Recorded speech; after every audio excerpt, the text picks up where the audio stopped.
प्रिय विद्यार्थियों, राजस्थान का भूगोल अपन पढ़ रहे थे, उसमें आज एक अपन नया टॉपिक चालू कर रहे हैं, राजस्थान की प्राकृतिक वनस्पति, नेचुरल वेजिटेशन। अब राजस्थान जो राज्य है उसके अंदर प्राकृतिक जो संसाधन है वो प्रचुर मात्रा में पाए जाते हैं। राज्य में प्राकृतिक और मानवीय दोनों संसाधन प्रचुर मात्रा में पाए जाते हैं, परंतु इन संसाधनों का स्थानिक वितरण में विषमता है। तो जो विषमता है उसका कारण वापस वही है, भौगोलिक परिस्थितियां, जलवायु परिस्थितियां। इन वजह से पूर्वी और पश्चिमी राजस्थान में संसाधनों के वितरण में विषमता पाई जाती है। अब सबसे पहले अपन ये समझें कि प्राकृतिक वनस्पति किसे कहते हैं। तो जो प्राकृतिक वनस्पति होती है वह स्वतः उगने वाली वनस्पति होती है और उसके उगाने में मानव की कोई भूमिका नहीं होती। मतलब मनुष्य उसे नहीं उगाता उन पेड़ पौधों को, वो प्रकृति के अंदर स्वतः उग जाती हैं, जैसे वृक्ष है, कटीली झाड़ियां हैं, घास है आदि। इसके बाद दूसरे आते हैं वन। तो वन क्या होते हैं? इनको उगाने में प्राकृतिक और वृक्षारोपण मानवीय दोनों कारक उत्तरदायी हैं। तो वन उन्हें कहते हैं जो पौधों की विशेष जाति होती है जिसमें वृक्षों का आधिक्य हो, उस क्षेत्र को वन कहते हैं। और ये अन्य पौधे इनकी छाया में विकसित होते हैं नीचे, और ये पेड़ पौधों का एक सघन आवरण होता है। तो प्राकृतिक वनस्पति और वन में अंतर है कि प्राकृतिक वनस्पति तो स्वतः उगती है और वन के अंदर प्राकृतिक भी है और वृक्षारोपण द्वारा भी लगाए जाते हैं। अब अपन देखते हैं राजस्थान में वनस्पति की स्थिति कि 12 मई 1952 की वन नीति के अनुसार कुल भौगोलिक क्षेत्र के 33.33% भाग पर वन होने चाहिए, लेकिन राजस्थान में कुल भौगोलिक क्षेत्र के केवल 9.49% भाग पर ही वन है। तो जो राजस्थान में वन की इतनी कमजोर स्थिति है कि जो 33.33% पर होने चाहिए लेकिन 9.49% पर ही है, तो इसके लिए प्राकृतिक, सरकारी और व्यक्तिगत तीनों कारक इसके लिए उत्तरदायी हैं। अब प्राकृतिक दृष्टि से अपन देखें कि राज्य का जो 61% भूभाग है वो मरुस्थल है, थार के मरुस्थल के अंतर्गत है, और जो मरुभूमि के प्राकृतिक वनस्पति के अनुकूल नहीं है मरु क्षेत्र की, और जो आधे भाग की जो जलवायु अरावली के पश्चिम में वो शुष्क और अर्धशुष्क है, जिस वजह से प्राकृतिक वनस्पति का वहां पे उगना संभव नहीं है। सरकारी प्रयत्न भी स्वतंत्रता के बाद शून्य ही रहे, इस वजह से राजस्थान के अंदर जो वनों की स्थिति है वो कमजोर रही है। इसके पश्चात अपन देखें कि राजस्थान में जो वनस्पति की जो स्थिति है, इसको अपन इस चार्ट में देखें कि राज्य के कुल वन क्षेत्र हैं 32,488 वर्ग किलोमीटर क्षेत्र पर, और ये जो राज्य का वन क्षेत्र है ये कुल क्षेत्रफल का 9.49% भाग है। और राजस्थान में या राज्य में सर्वाधिक वन क्षेत्र वाला जो जिला है वो उदयपुर है। उदयपुर में 37.42% भाग पर या 37.42% भाग पर वन पाए जाते हैं। और जो न्यूनतम वन क्षेत्र वाला जिला है राजस्थान में वो है चूरू, यहाँ पे 0.47% भाग पर ही वन है। और प्रति व्यक्ति जो वन क्षेत्र है वो 0.07 हेक्टेयर है, जो कि भारत के वन क्षेत्र में जो राजस्थान का अंश है वो मात्र 1.8% है। और राजस्थान में अपन दूसरी तरफ देखें कि प्राचीन काल में बाड़मेर व जैसलमेर में वनों का अधिक प्रसार था। अब कैसे पता चलेगा कि वहां अधिक प्रसार था? कि वहां जो प्रमाण मिले हैं, जैसलमेर के आंकल गांव में विशाल वृक्षों के पाषाणीकृत जमाव पाए गए हैं, फॉसिल्स के जमाव पाए गए हैं, जिससे पता चलता है कि प्राचीन काल में यहाँ पे वनों का विस्तार था। जलवायु परिवर्तन के कारण यहाँ की जलवायु शुष्क हो गई, इस वजह से अब वनों का अभाव पाया जाता है। तो जैसलमेर के अंदर वुड फॉसिल्स पार्क पाया जाता है यहाँ के आंकल गांव में। फिर राजस्थान की बात करें कि राजस्थान का जो राष्ट्रीय मरु उद्यान है वो जैसलमेर के सम या सेम गांव में है। और 1952 में वन विनाश को रोकने के लिए 1952 में जोधपुर में केंद्र सरकार ने काजरी CAZRI, इसका फुल फॉर्म होता है central arid zone research institute, की स्थापना करी थी जोधपुर के अंदर कि वन विनाश को रोकने के लिए। और 1997 में राजस्थान में सबसे पहली बार सर्वप्रथम सैटेलाइट इमेजरी सर्वेक्षण हुआ था, जिससे राजस्थान के वन क्षेत्र का पता लगाया था। और फिर राजस्थान के अपन राज्य फूल की बात करें तो पश्चिमी राजस्थान का जो रोहिड़ा है, रोहिड़ा का जो फूल है वो राज्य फूल कहा जाता है।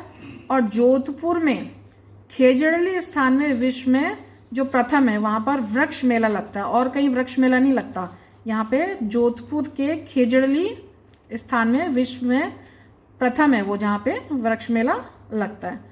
और अपन बायोलॉजिकल पार्क की बात करें राजस्थान के अंदर, तो राजस्थान का जो बायोलॉजिकल पार्क है वो जयपुर में स्थित है, जयपुर के नाहरगढ़ में स्थापित किया गया।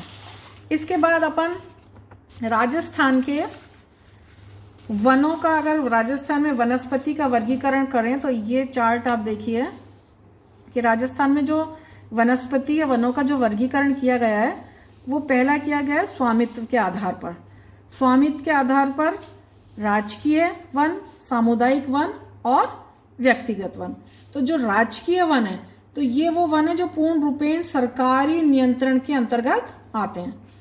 दूसरे सामुदायिक वन, सामुदायिक वन वो हैं जो स्थानीय नगरपालिकाओं, जिला परिषदों या ग्राम पंचायतों के नियंत्रण में होते हैं।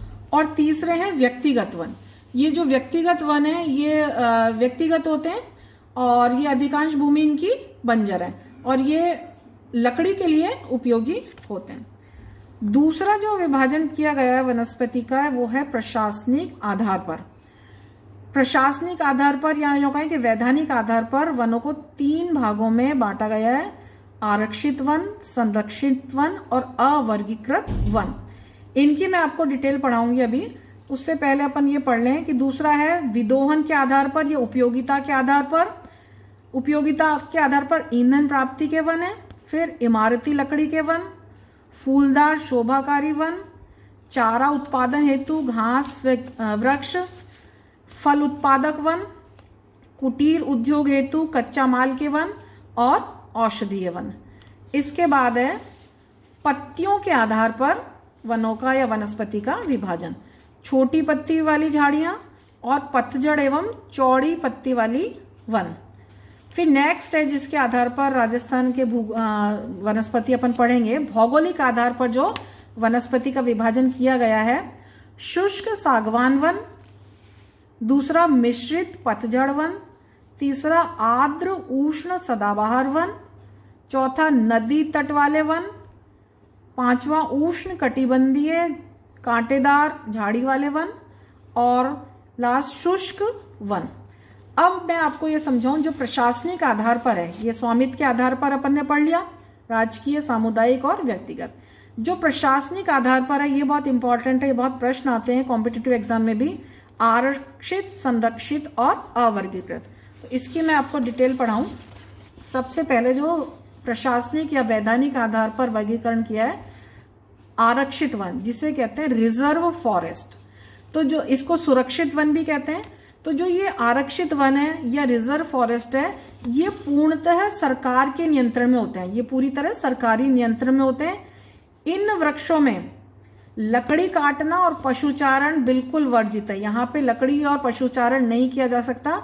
और ये जो वन है रिजर्व फॉरेस्ट ये पर्यावरण की दृष्टि से बहुत उपयोगी है, ये भूमि कटाव को रोकते हैं और जलवायु के विचार से इनका विभाजन किया गया है। तो इसके अंदर जो है आरक्षित या रिजर्व फॉरेस्ट ये पूरी तरह सरकार के नियंत्रण में है और इनमें पशुचारण और लकड़ी काटना वर्जित है। ये राजस्थान राज्य के कुल भूमि के 36.51 भाग पर पाए जाते हैं। तो ये तो हुआ आरक्षित वन या सुरक्षित वन या रिजर्व फॉरेस्ट। दूसरा है प्रोटेक्टेड फॉरेस्ट, जिसे हिंदी में कहते हैं संरक्षित वन।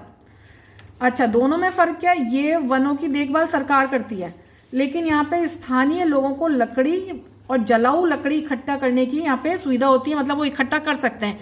आरक्षित में तो पूरी तरह सरकारी नियंत्रण में है, बिल्कुल लकड़ी नहीं काट सकते, पशुचारण नहीं कर सकते। लेकिन संरक्षित के अंदर जो स्थानीय लोग हैं वो बिना वृक्षों को नुकसान पहुंचाए, बिना पेड़ों को नुकसान पहुंचाए वो अपने जलाने की लकड़ी या जलाऊ लकड़ी और अपने पशुओं को वहां पे चरा सकते हैं। तो ये हुए संरक्षित वन। ये राज्य के 54.3% भाग पर पाए जाते हैं। तीसरा है प्रशासनिक आधार पर जो वर्गीकरण, वो है अनक्लासिफाइड फॉरेस्ट या अवर्गीकृत वन। तो अवर्गीकृत वन के अंदर मतलब इनका अभी वर्गीकरण नहीं हुआ है और इनके ऊपर कोई सरकारी प्रतिबंध नहीं है।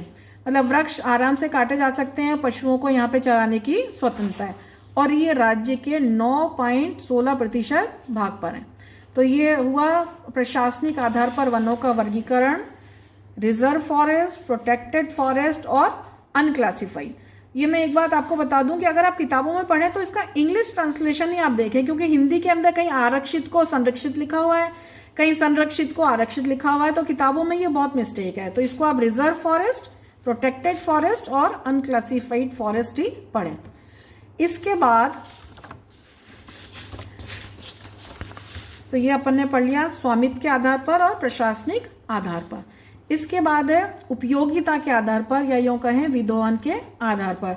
तो इनके नाम से क्लियर हो रहा है ईंधन प्राप्ति के वन, कि जिन वनों में ईंधन प्राप्ति के लिए वृक्ष होते हैं, जैसे खेजड़ी है, बबूल है, देसी बबूल है, सफेदा है, खैर है, धोक है आदि। दूसरा जैसे इमारती लकड़ी के वन, कि ये व्यावसायिक दृष्टि से महत्वपूर्ण वन है। इनके अंदर शीशम है, सागवान है, सफेदा है, नीम है, इस तरह के इमारती लकड़ी के वन। फिर है उसके बाद फूलदार शोभाकारी वन, कि ये भी व्यावसायिक वन है। जैसे इसके अंदर गुलमोहर है, चांदनी है, गुड़हल और हर सिंगार है, ओक है। तो इनमें फूल आते हैं और इनको फूलदार शोभाकारी वन कहते हैं। चौथा है चारा उत्पादन हेतु वृक्ष व घास। तो जो चारा उत्पादन हेतु वृक्ष व घास है, उसके अंदर राजस्थान के अंदर चारा उत्पादन के अंदर जैसे बबूल है, जिसके अंदर देशी बबूल है, नीम है और बड़ है और भी खेजड़ी है। तो ये हो गए चारा उत्पादन के। फिर उसके बाद फल उत्पादक वन। फल उत्पादक वनों के अंदर आम है, अनार है, आंवला है, अमरूद है, अंजीर है। इन सब का उत्पादन भी राजस्थान में होता है। फल उत्पादक के बाद नेक्स्ट है कुटीर उद्योग हेतु कच्चा माल के वन। कुटीर उद्योग हेतु इसके अंदर भी जैसे नीम है, अर्जुन है, देशी बबूल है। तो इन सब का प्रयोग कुटीर उद्योग में कच्चे माल के लिए किया जाता है। और लास्ट है औषधीय वन। औषधीय वन मतलब जिन वनों में जो पेड़ होते हैं उनसे औषधियां जैसे निकाली जाती हैं। हरड़ है, बहेड़ा है, आंवला है, नीम है, गिलोय है, बेलपत्र है, चंदन है, गूगल है, सफेद मूसली, खजूर, अश्वगंधा, तुलसी, शतावर, अमलताश आदि ये औषधीय वन के अंतर्गत आते हैं। उसके बाद जो पत्तियों के आधार पर विभाजन किया गया है, पत्तियों के आधार पर छोटी पत्ती वाली झाड़ियां। तो छोटी पत्ती वाली झाड़ियां की जैसे पश्चिमी मरुस्थलीय भाग में बहुत अधिक गर्मी पड़ती है और वाष्पीकरण अधिक होता है, तो जो उनकी पत्तियां हैं पौधों की वो बहुत छोटी होती हैं और कटीली होती हैं। और दूसरी चौड़ी पत्ती वाले वन की पूर्वी राजस्थान में, जहाँ पे आर्द्र प्रदेशों में या उष्णार्ध प्रदेशों में जिनकी पत्तियां चौड़ी होती हैं, तो चौड़ी पत्ती वाले वन पाए जाते हैं। उसके बाद भौगोलिक आधार पर जो अपन डिटेल पढ़ेंगे विभाजन, वो शुष्क सागवान वन, मिश्रित पतझड़ वन, आर्द्र उष्ण सदाबहार वन, नदी तट वाले वन, उष्ण कटिबंधीय कांटेदार झाड़ी वाले वन और शुष्क वन। तो इनका वर्गीकरण अपन राजस्थान में मैप सहित डिटेल से नेक्स्ट क्लास में पढ़ेंगे।